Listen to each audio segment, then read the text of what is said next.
Par exemple, en incendie, le locataire est présumé responsable de l'incendie, sauf à démontrer que l'incendie part ailleurs. La PNO, comme tu le disais tout à l'heure, il y a des garanties minimum obligatoires. Ce qui est très très important, c'est déclarer l'assiette de ce qui est assuré, puisqu'on peut tout à fait avoir une assurance souscrite payée, et si l'assiette n'est pas bonne, l'assureur peut dire je n'assure plus ou je réduis proportionnellement à ce que vous m'avez déclaré. Le locataire, il assure ses biens quand il vient aménager, le propriétaire non occupant assure ses murs et la copropriété assure les murs de la copropriété.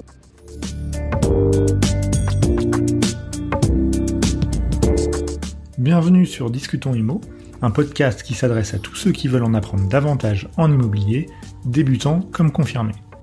Je suis Alex, passionné par le sujet de l'immobilier et investisseur. Je partage sur ce podcast, ainsi que sur le blog du même nom, les informations qui me semblent pertinentes et qui sont le fruit de mes propres interrogations, recherches ou encore découvertes. En perpétuel apprentissage dans ce domaine, mon but est de démystifier le monde de l'immobilier auprès du plus grand nombre. Pour ne rien rater, retrouvez-moi sur Instagram, Discutons Immo, le lien est disponible dans la description. Bonjour à tous et bienvenue dans ce nouvel épisode de Discutons Immo, le podcast qui vous donne les clés pour comprendre et réussir dans l'univers de l'immobilier. Je suis votre hôte, Alex, et aujourd'hui nous allons aborder un sujet essentiel pour tous les investisseurs immobiliers, l'assurance propriétaire non occupant, plus communément appelée PNO. Vous vous demandez peut-être qu'est-ce qu'une assurance PNO et en ai-je vraiment besoin ? Eh bien, restez à l'écoute car nous avons avec nous l'invitée parfaite pour répondre à toutes vos questions. Il s'agit d'Aurélie Montanet, avocate spécialisée en droit immobilier, et elle nous a rejoints pour partager son expertise sur le sujet. Aurélie va nous expliquer en détail ce qu'est une assurance PNO, ce qu'elle couvre, les différences avec une assurance multirisque habitation classique, et surtout les risques que vous encourez en tant que propriétaire si vous n'en possédez pas une. Nous aborderons également des cas spécifiques comme la location saisonnière et l'assurance d'un local commercial. Tous ces précieux conseils devraient vous permettre de choisir l'assurance PNO la plus adaptée à vos besoins. Après cet épisode, l'assurance PNO n'aura plus aucun secret pour vous. Alors que vous soyez un investisseur immobilier chevronné ou que vous envisagiez de faire votre premier investissement, cet épisode est fait pour vous. Êtes-vous prêt à plonger dans le monde des assurances immobilières ? Allez, c'est parti. Bonjour Aurélie. Bonjour Alexandre. Merci de te joindre à nous sur le podcast aujourd'hui. On est ravis de t'accueillir et de pouvoir évoquer un sujet qu'on n'a pas abordé encore jusqu'à maintenant sur le podcast, qui est l'assurance PNO, donc propriétaire non occupant. Mais peut-être avant qu'on puisse discuter de ce sujet un peu plus en profondeur, est-ce que tu peux te présenter aux auditeurs qui tu es, ce que tu fais Oui, bien sûr. Déjà, merci pour l'invitation. C'est avec plaisir que j'ai répondu. Donc, moi, je suis avocat depuis une vingtaine d'années au sein du cabinet Verbatim Lyon, qui est en fait un cabinet spécialisé en droit immobilier construction. Et on est plusieurs Verbatim sur la France. Donc, on a Paris, Toulouse, Bordeaux, Lille, Nantes et Montpellier. Et moi, je gère Lyon. D'accord. Et tu as cofondé d'ailleurs le cabinet de Lyon, non ? C'est ça. D'accord. Et tes spécialités en termes d'avocate, c'est toujours autour du droit immobilier ou tu as d'autres compétences que le droit immobilier ? Alors, c'est droit immobilier, c'est l'ADN des Verbatim. C'est-à-dire que tous les Verbatim font que du droit immobilier. Alors, droit immobilier, c'est assez large, ça regroupe beaucoup de choses. Ça regroupe notamment donc les baux d'habitation, tout ce qui est assurantiel, les baux commerciaux, la copropriété, tout ce qui est servitude, tout ce qui est vente d'immeubles, et on dit construction pour que ça parle aux personnes, tout ce qui est problème de construction dans l'édification, dans les travaux, et tout ce qui est assurance décennale et responsabilité décennale. Et autant en conseil qu'en contentieux ? Oui, moi je suis plus spécialisée en contentieux et mes associés, donc il y a plusieurs personnes, et il y a des associés qui font du droit public, mais urbanisme, tout ce qui est lié à l'immobilier, et on en a 2 qui sont spécialisés dans tout ce qui est contrat immobilier. Très bien. Bon, parfait. Donc, tu vas être la personne idéale pour pouvoir répondre à toutes les questions autour de l'assurance propriétaire non occupant. Écoute, lançons-nous sur le sujet. La première question que j'ai envie de te poser, c'est finalement, donc cette assurance, elle s'adresse plutôt donc aux propriétaires bailleurs qui donc souhaitent mettre en location un bien. Et finalement, donc, qu'est-ce que couvre une assurance propriétaire non occupant en termes de sinistre ou autre? Alors, pour être plus large, ça couvre aussi les maisons secondaires. C'est-à-dire que les maisons secondaires, on est propriétaire non occupant ou occupant que de manière temporaire et partielle. Donc, on peut prendre l'assurance P&O aussi pour ces biens secondaires. Alors, la grosse différence, c'est la responsabilité civile. C'est-à-dire que le propriétaire non occupant, quand il prend cette assurance, il prend une assurance qui couvre les biens, donc la structure même, mais aussi il a une responsabilité civile pour tout dommage corporel, incorporel et matériel que cet ouvrage pourrait causer à des tiers. Et la différence par rapport à une assurance multirisque habitation ou assurance habitation, c'est que la responsabilité civile qui est accrochée à ça ne couvre que le souscripteur et les membres de sa famille. D'accord. Donc là, le fait qu'il ait souscrit à une P&O couvre les occupants, donc qui seraient locataires du bien également. Et tu dis que pour une résidence secondaire, on peut prendre une P&O. Moi, je pensais que pour une résidence secondaire, on prenait aussi une multirisque habitation. Si on la loue pas, non, on peut aussi prendre une P&O. Alors la P&O, elle est beaucoup plus large que la multirisque habitation. Donc en fait, on peut tout à fait choisir la multirisque habitation, mais en fait, on ne sera assuré en responsabilité civile que nous, que le souscripteur. Par exemple, votre maison secondaire a une tuile qui se casse la figure sur un voisin ou sur un passant. La responsabilité civile multirisque habitation ne couvrira pas le voisin, donc votre responsabilité civile à vous. Par contre, la P&O pourra le couvrir. D'accord. Ah, je pensais que les assurances même, donc habitation classique, multirisque habitation, couvraient ce risque de responsabilité civile, mais non, tu dis que c'est pas le cas. Alors, au souscripteur, oui, il y a une oui, juste le souscripteur. Oui. Mais si c'est un tiers qui est blessé, en effet, par un élément de toiture ou autre, c'est pas le cas. Non, et la responsabilité civile sera tirée sur un autre contrat. Soit on prend un contrat responsabilité civile qui est plus large que les biens qui sont assurés, soit on prend une assurance P&O.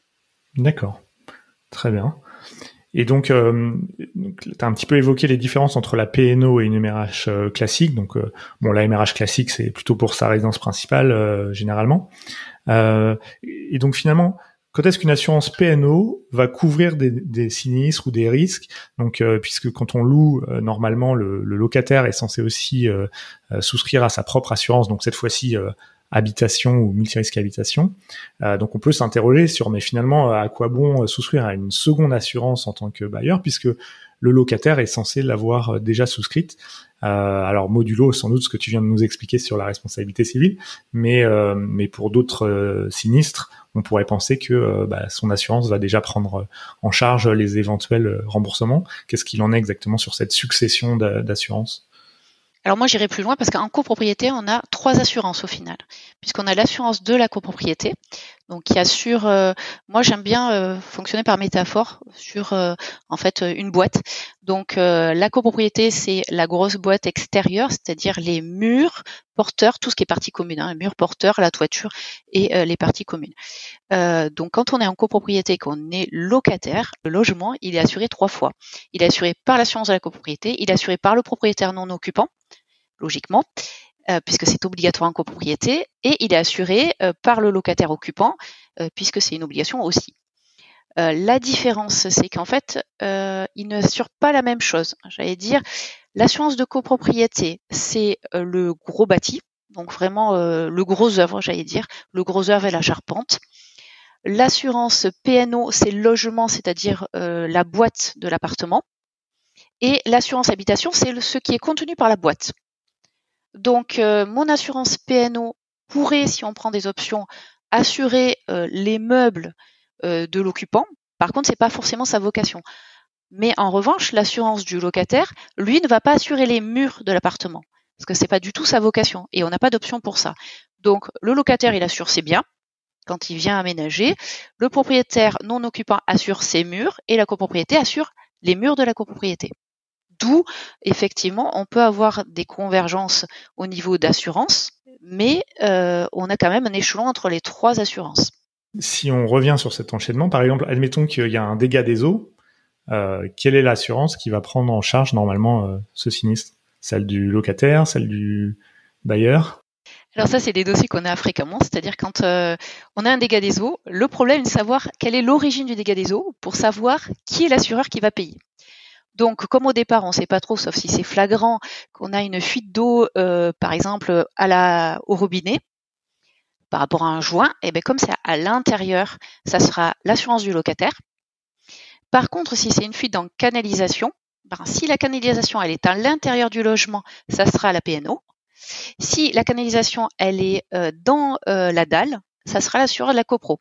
Donc généralement ce qu'on fait, c'est qu'on fait des déclarations sinistres pour les 3 assurances, sachant que celle qui est primordiale, c'est la déclaration sinistre locataire, qui lui va faire un rapport d'expertise en disant c'est pas chez vous. Donc après on monte avec le propriétaire, là c'est en partie commune et on arrive à la copro. Donc après en indemnisation, par exemple on va dire que c'est en partie commune. Donc c'est l'assurance de la copropriété qui va réparer la cause du sinistre. Et par contre, c'est l'assurance du locataire qui va réparer l'embellissement, c'est-à-dire les peintures dans le local. Sachant qu'on a des conventions IRSI qui dit que quand il y a 2 compagnies d'assurance différentes et que le litige est inférieur à 5 000 €, en fait, ils discutent entre eux sans qu'il y ait de procédure pour s'auto-indemniser. Et donc là, tu parlais d'un cas où éventuellement le problème venait soit de l'intérieur du logement, soit de la copropriété. Admettons que c'est le voisin qui a un souci chez lui, j'en sais rien, sa machine à laver a fui et ça coulait partout, et donc il y a des dommages dans un autre appartement qu'on a assuré nous en tant que bailleur, et donc notre locataire est aussi concerné. Là, finalement, c'est l'assurance du voisin qui devra indemniser. Alors c'est l'assureur du voisin qui devra indemniser, donc il va réparer la cause. Et si on passe en convention IRSI, c'est l'assureur du locataire sinistré qui va payer et qui va se retourner contre l'assureur du responsable en fait. D'accord, ok, très clair. Tu disais tout à l'heure qu'en copropriété, donc cette assurance PNO est obligatoire. Elle ne l'est pas quand on est monopropriétaire, mais ce qui veut dire que si on ne la prend pas, on est assuré contre rien. Si jamais son locataire j'en sais rien, un défaut d'assurance, ou même si là c'est les murs qui sont endommagés de notre bien, finalement on n'est pas couvert, c'est bien ça. Alors, si c'est le locataire qui est responsable, il va falloir aller chercher la responsabilité du locataire. Par exemple, en incendie, le locataire est présumé responsable de l'incendie, sauf à démontrer que l'incendie part ailleurs. Par exemple, dans la structure même du bâtiment, exemple tableau électrique qui prend feu. Mais si ça c'est la responsabilité de droit commun, j'allais dire, si on a un responsable qui est bien défini, c'est sa responsabilité à lui qui va jouer, et donc son assurance s'il est garanti pour. Par contre, on va dire que le locataire met le feu de manière fortuite dans le logement. Donc c'est le locataire qui va payer tout ce qui est indemnisation et le logement n'est plus louable. S'il n'est pas garanti, qu'il n'a pas de fonds, la perte de loyer, elle ne sera pas indemnisée. Alors qu'en PNO, on peut prendre l'option perte de loyer parce qu'on a un logement vacant pour défaut de bail à un moment donné, ou entre 2 baux ou sinistre. D'accord. Mais sachant que cette option, en effet, de remboursement de loyer, elle est quand même optionnelle. C'est pas forcément quelque chose qui est de base dans toutes les PNO. Et d'ailleurs, en parlant de ça, si ma compréhension est correcte, la loi impose simplement d'assurer la responsabilité civile, mais pas forcément les autres types de dommages, même si c'est, j'imagine, très fortement conseillé. Oui, tu as complètement raison, sauf que souvent, quand on met un gestionnaire, ils nous vendent la garantie des loyers impayés. Et ça, c'est une option de la PNO. Donc, du coup, généralement, quand on fait garantie loyer impayé, on commence à regarder les options et on prend les options qui peuvent intéresser, et notamment la vacance des logements. D'accord. Mais c'est pas obligatoire, comme tu l'as bien indiqué. Donc, on a déjà évoqué ce qu'on risque finalement à pas prendre cette assurance PNO. Tu as des cas déjà que tu as rencontrés ou malheureusement qui peuvent assez bien illustrer ce qui peut se passer si on n'a pas de PNO alors que ça aurait été nécessaire, ou donc il y a eu des conséquences juridiques ou financières importantes, pour illustrer un petit peu ça. Oui, complètement. J'ai un dossier alors d'incendie. Alors dans un cas particulier, puisque c'est une résidence étudiante, donc on a un propriétaire qui a acheté cet appartement pour défiscaliser, qui a mis en gestion avec l'exploitant de la résidence en bail commercial, et on a de la copropriété dessus. Et le locataire qui est assuré. Par contre, le propriétaire qui est pensé faire un investissement locatif ne s'est pas occupé de s'assurer en tant que propriétaire non occupant, pensant qu'il y avait la copropriété et l'assurance du locataire. Et comme le logement a pris feu, complètement dévasté, le bail commercial, donc moi je suis côté du bailleur, le bail commercial a été résilié puisque j'ai plus de choses, j'ai la perte de la chose, et du coup, il va avoir une vacance de 1 an. Parce qu'il faut faire les travaux, il faut tout remettre en ordre. Donc j'ai la copropriété qui assure la structure, les parties communes. J'ai le locataire qui assure ses biens meubles, mais typiquement la salle de bain qui était intégrée dans ce logement, elle sera pas indemnisée, elle sera pas remboursée par aucune des deux assurances, puisque je n'ai pas d'assurance propriétaire non occupant. Donc, ils ont une perte de loyer pour 1 année et ils ont à remettre les immeubles dits par destination, ce qui est la cuisine, la salle de bain. Voilà. Et donc là, effectivement, on commence à rentrer dans des chiffrages qui sont pas agréables pour le propriétaire.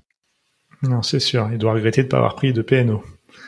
Et d'ailleurs, donc tout à l'heure, tu évoquais ça. Là, on parle aussi un peu de mobilier. Dans la PNO, par exemple, si on fournit un logement, même s'il est loué en nu, mais qu'il y a une cuisine équipée, ce genre de choses, il faut prévoir dans la PNO que ce mobilier ou cet électroménager soit assuré par la PNO. Sinon, en tout cas, en cas de sinistre sur ces éléments-là, sauf si c'est le locataire, donc si je comprends bien, qui est responsable, on ne sera pas couvert. Oui, parce qu'on fait la différence entre immeuble par destination et meuble. Donc les meubles, c'est vraiment ce que le locataire amène, et l'immeuble par destination, c'est ce qui a une solidarité par rapport au logement. Typiquement, la cuisine aménagée. Je n'irai pas jusqu'au four micro-ondes, mais voilà. Et si on le fournit, c'est ce qui coûte assez cher. D'accord. Donc donc tout ce qui est dégâts électriques aussi potentiellement, si ça affecte ces éléments-là, si on a pris cette option en tant que PNO, on peut faire jouer cette garantie par la suite. Complètement. D'accord. Ok.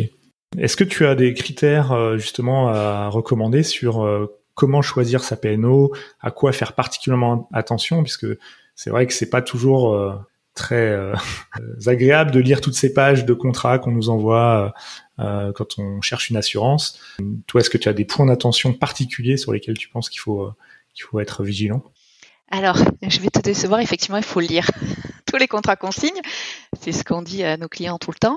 Mais c'est quand même un régime juridique qui est cadré, c'est-à-dire que la PNO, comme tu le disais tout à l'heure, il y a des garanties minimum obligatoires pour qu'elle s'appelle PNO. Donc, ce qui est certain, c'est que au moins, quand on va souscrire une PNO, on va assurer notre logement pour ce qui est le logement en tant que tel, pas l'occupation.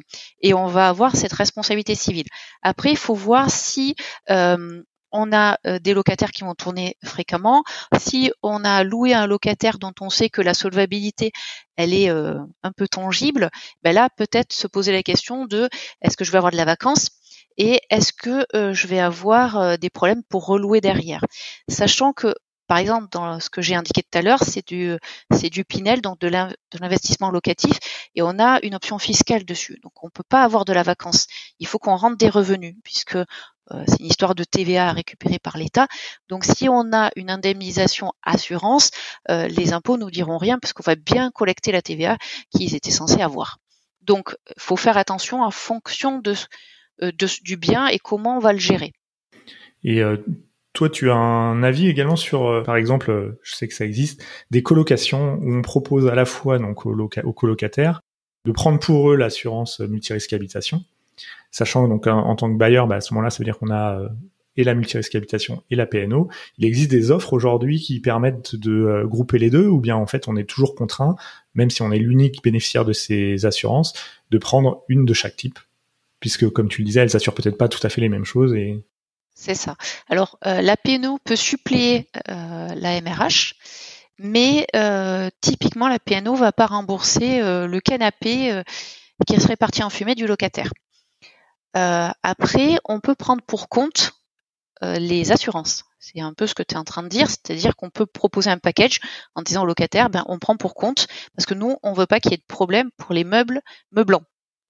Et à choisir, je dirais, il faut mieux prendre une PNO, mais les deux sont complémentaires pour faire une assurance à 100%. Donc, si on doit en prendre qu'une, ça sera la PNO, mais dans l'idéal, c'est de prendre les deux. Et si le locataire veut pas, et ben justement de dire je le prends pour compte et je refacture, parce qu'on a le droit. Oui, d'accord.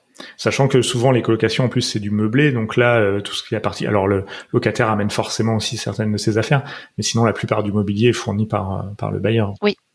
Bah, il y a une liste minimum pour faire du Oui, meublé. déjà, en plus de ça, bien sûr, oui, tout à fait. Sinon, il y a requalification.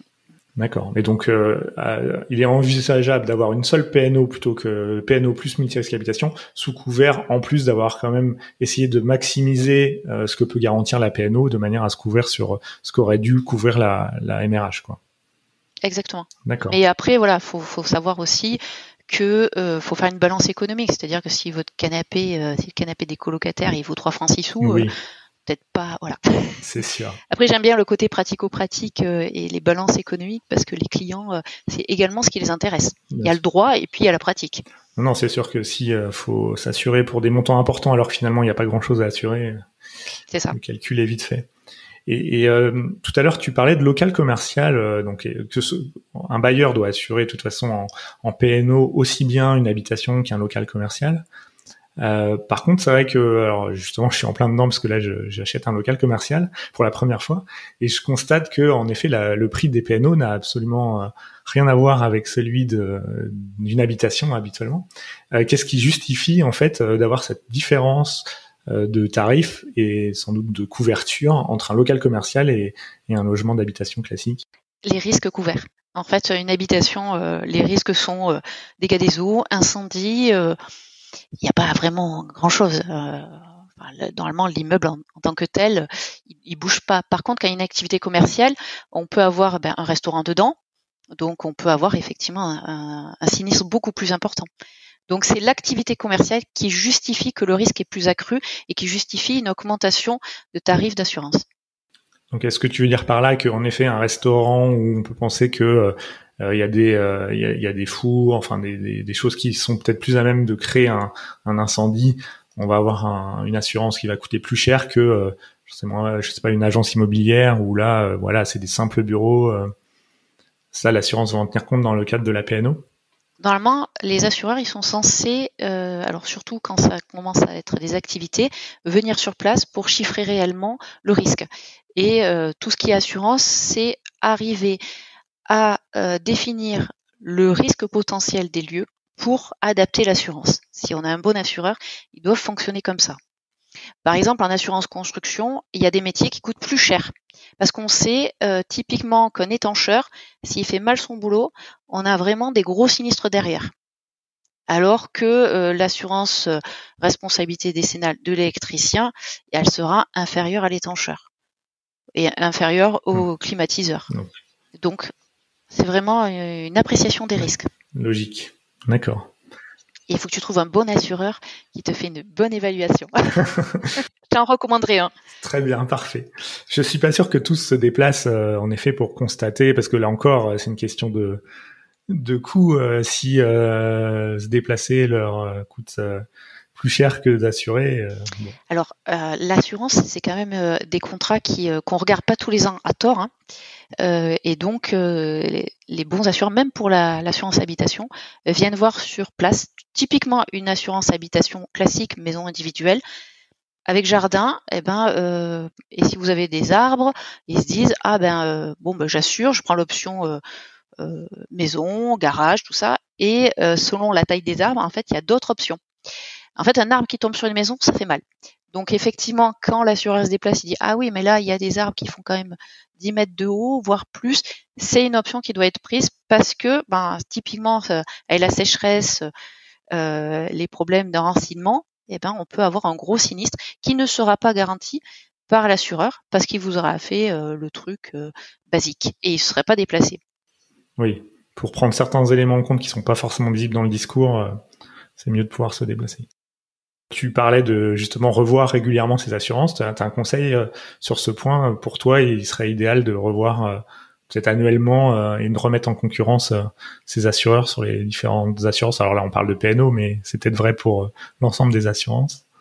Oui, complètement, parce qu'en fait, quand on demande une assurance, on le fait à date.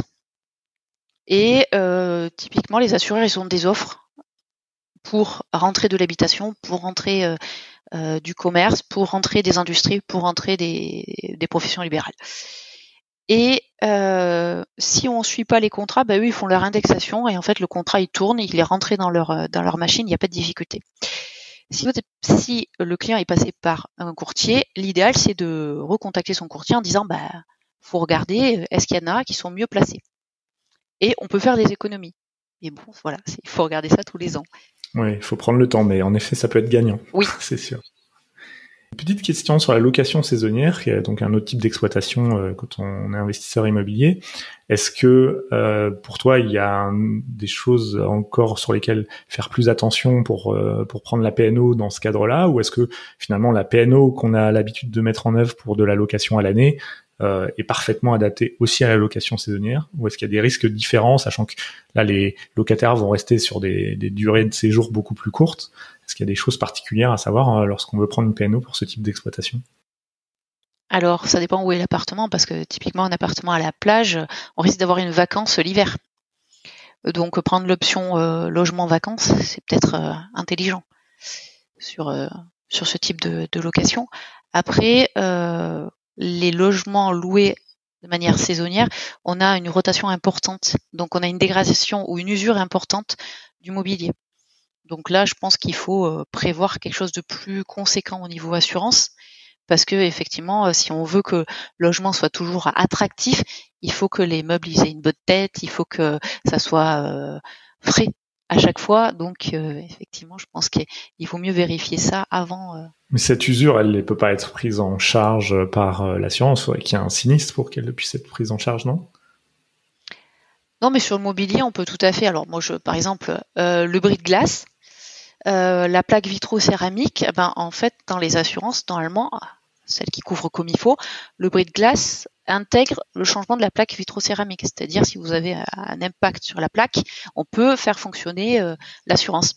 Oui, bien sûr. Okay. Donc c'est un sinistre, c'est pas forcément l'incendie à chaque fois. Comme tu parlais d'usure, je pensais à une usure qui est liée à l'utilisation du mobilier et autres, et sans qu'il y ait forcément un sinistre qui en ressorte, quoi. Oui.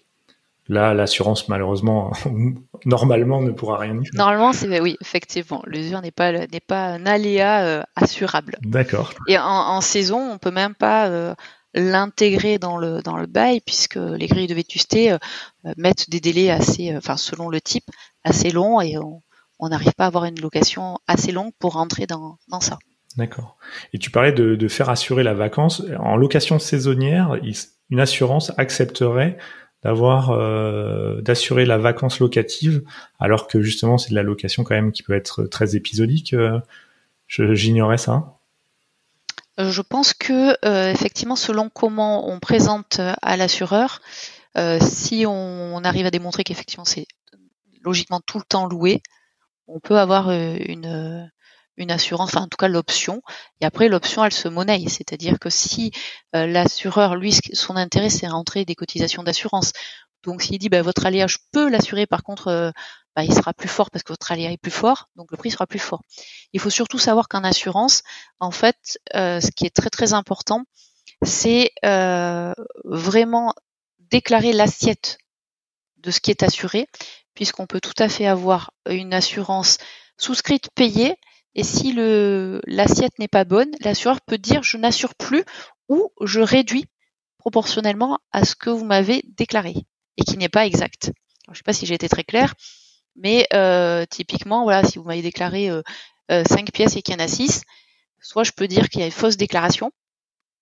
Alors, à la signature ou en cours de contrat, puisqu'il est marqué dans les contrats qu'on doit déclarer toute modification. C'est là aussi l'intérêt de regarder tous les ans si effectivement on n'a pas aménagé la pièce du garage en salle de musique, salle de sport, et du coup ça change un peu la qualification.